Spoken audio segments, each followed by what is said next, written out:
Welcome to another mailbag session. Remember, these are questions and comments you guys leave on the channel.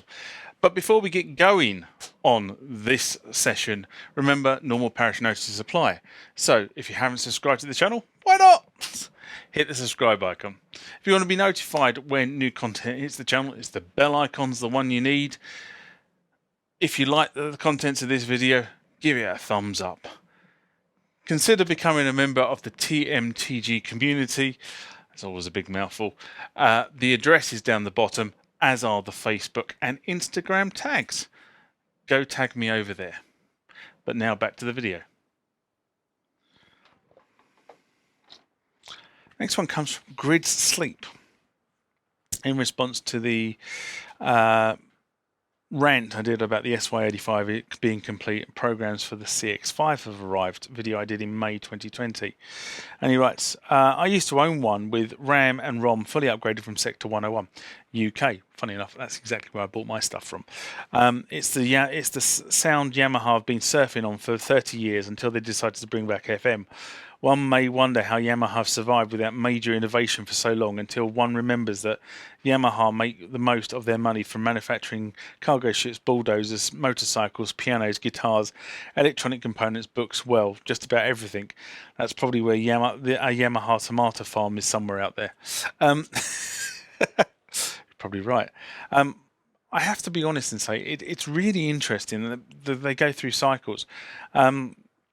In the 70s, and it's probably the 70s, I mean, there were synths from Yamaha before the 70s, but in the 70s is kind of where I sort of start my knowledge, if you like. And we had the CS range of synthesizers in the 70s, with the CS80 being the most prominent and sought after of those machines. I mean, a good CS80 exchanges hands for very, very high second-hand value. And if you're wondering where did you hear the CS80? Well, pretty much the entire synthesizer arrangements on Michael Jackson's Thriller was a CS80, because at the time the guys who were working with Michael Jackson on Thriller happened to be the band Toto, or members of the band Toto who were working on various different projects with Michael Jackson. In fact, they wrote a lot of the material for Quincy Jones. Then you sort of kind of went away from that, and then the next big range that came along with the DX range, where the most popular one was obviously the DX7. That was the one all the sort of the synth pop bands used. But the real interesting synths of that range were the the DX5 and the DX1. Now DX5s go for several £1,000s per unit. If it's good, if it's an extremely good neck, you could be talking sort of close to £10,000. And I saw a DX1 the other day go to the managing director, or was bought by the managing director of Sweetwater, and I think he paid $14,000 for it. So these things are not cheap secondhand, but they were exceptional. And there was a thing on YouTube recently about Tears for Fears, the UK pop group, and they used a DX1 for years apparently, and it came up for sale fairly recently, and it was bought, and they're in the process of restoring it at the moment.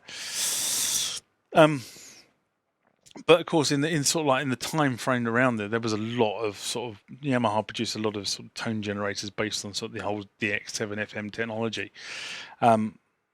None of it's, it was all based on a theme, and some of it was good and some of it wasn't. I have an 802, I have an 81Z or Z, depending on where in the world you are. I have FB01. I mean, FB01 seemed to be loved. They were a weird little unit, but they seemed to be loved by people, and I definitely loved mine. And I've got two of them.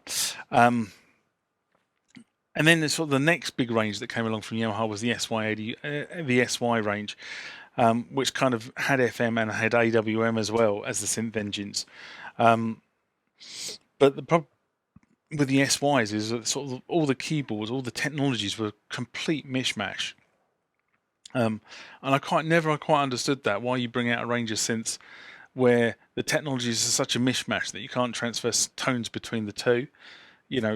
I've never quite got that, but it was all based on proprietary chips. All of these stuff before sort of where we are now are kind of based on proprietary chipsets. that the manufacturers kind of made. And then of course we come through to the 90s with Yamaha, and you got the VL range, which was kind of the mid to late 90s.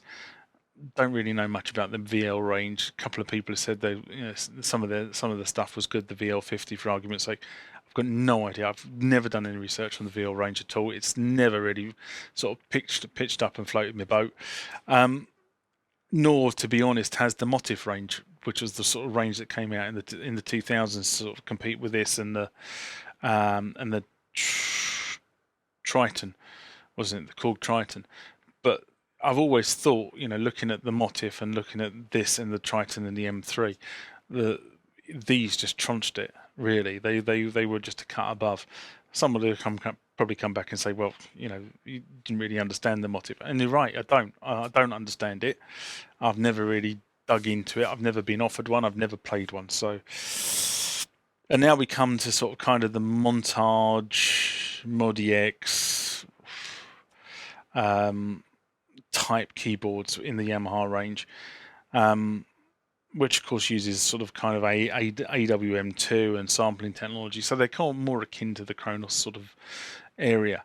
But I said a couple of weeks ago, would I have one of these Yamaha boxes over my Kronos? Not a hope in hell. I think the Kronos is still a cut above. And I think once Korg pull their finger out, the next machine will be really interesting from Korg. What's really interesting, of course, is about Korg and Yamaha, because Yamaha owned Korg at one point. I mean, now Korg is a separate entity, but during the sort of when Korg were kind of stealing the scene with the sort of the M1, the T1, etc. I think at that point they were still owned by Yamaha, or were owned by Yamaha. And looking at sort of like the reguise of sort of PCM technology, all the manufacturers have regurgitated PCM technology in one form or another over the years. So, to be fair to Yamaha, regurgitating technology they already have, it's what they're known for. The FM technology is what they're known for. The AWM technology is what they're known for. So, if you've got a good thing, why not stick to it? Korg are the same. AI squared. Roland LA, now Zencore, of course, which is sort of kind of the new incarnation of LA. It's the same basic principles. And by the way, I've just found out that Yamaha make golf clubs. Next one from Renderman Pro. On the Behringer RD8, Let's Get Going video I did in February 2020. And he writes, just amazing, very clear. You showed just way better process and so easy to understand logic now. Thanks. I don't know if it's possible to set the little display to show song or pattern numbers that are currently selected. This would be great if the Behringer make an advanced little 4 digits display to show the current selection. Well, first of all, thanks for the feedback, because feedback is always welcome. And I have to be honest and say, my playings around with the Behringer RD8, I haven't yet found a way to make the song and pattern step appear in the 4-digit display. But then I think it would be difficult anyway, and the reason I say that is because if you think about it, you can have 16 songs and 16 patterns and 16 steps, which makes 6 digits, and you only got 4-digit display. So I don't know. And the other thing I would say about some of this stuff, and I do find this, is that with new devices, I'm normally all over it. When I acquire some of this, I'm normally all over it. And due to my personal circumstances this year, some of the new stuff I've sort of bought, I've not been all over it as I normally would be. But that's kind of changing. It's coming to an end, so thank God for that. So I have a backlog of stuff I want to do with the RD8 in terms of things like MIDI setups and what have you. And I'm really just about starting to dig into it. So there will be more videos to follow in the next coming months about the RD8. In fact, I've got probably 2 that are ready to post. I just need to find a slot in the schedule to move something else out of to post. So just keep your eyes peeled.